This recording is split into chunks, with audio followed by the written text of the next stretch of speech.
নারীর জীবনে আসলে কার মূল্য বেশি বা কাকে নিয়ে সে জীবনটা পার করবে নারী নিজেই জানে না। আসসালামু আলাইকুম। আশা করছি সকলে ভালো আছেন, আমিও ভালো আছি আলহামদুলিল্লাহ।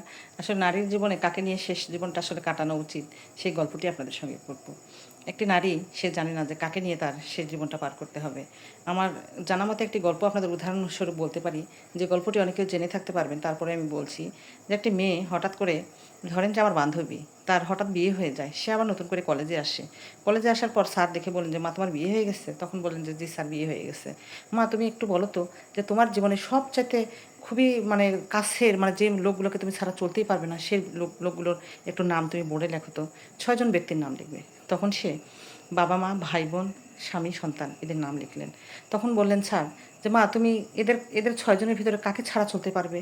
তখন সে বলল যে, কাকে ছাড়া চলতে পারবো? আমার ভাই বোনদেরকে ছাড়াও আমি চলতে পারবো, যদিও কষ্ট হবে তারপরে চলতে পারবো। তারপরে বললেন যে, মা তাহলে এই 2 জনের নাম কেটে দাও। তারপরে আবারও বললেন স্যার যে, মা তুমি আবারও বলো তো, যে এদের ছাড়া তুমি একদম চলতে পারবে, বাস্তব জীবনে চলাটা কঠিন হইলেও তুমি চলতে পারবে। তখন তার খুব কষ্ট হয়। এই 4 জনের ভিতর তো কাউকে সে ছাড়তে চাচ্ছে না, কিন্তু বাধ্য হয়ে একসময় বলে যে, না মা ছাড়তেই হবে।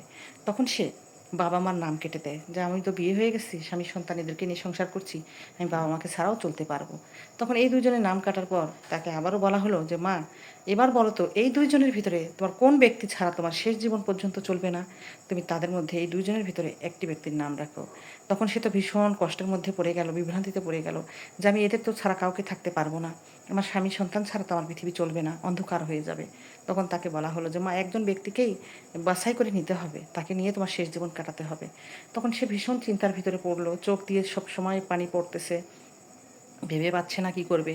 তারপরেও লাস্টে সে চিন্তা ভাবনা করে দেখলো যে আসলে আমি সন্তানদের ছাড়াও থাকতে পারবো। আমার বাবা মা যেমন আমাকে ছাড়া থাকতে পারছে, আমাকে বিয়ে দেওয়ার পর তারা বেশ থাকতে পারছে, আমিও থাকতে পারছি। তাহলে আমার সন্তানরা বিয়ে দিলে তারাও তাদের সংসার হবে, স্বামী সন্তান নিয়ে তারাও সেভাবে ঘর সংসার করবে, আমাকে ভুলে যাবে একদিন। তাহলে এখানে দেখা যাচ্ছে যে আমি তো স্বামীকে ছাড়া থাকতে পারবো না। তখন সে গিয়ে সন্তানদের নাম কেটে দিয়ে স্বামীর নামটাই রাখলো।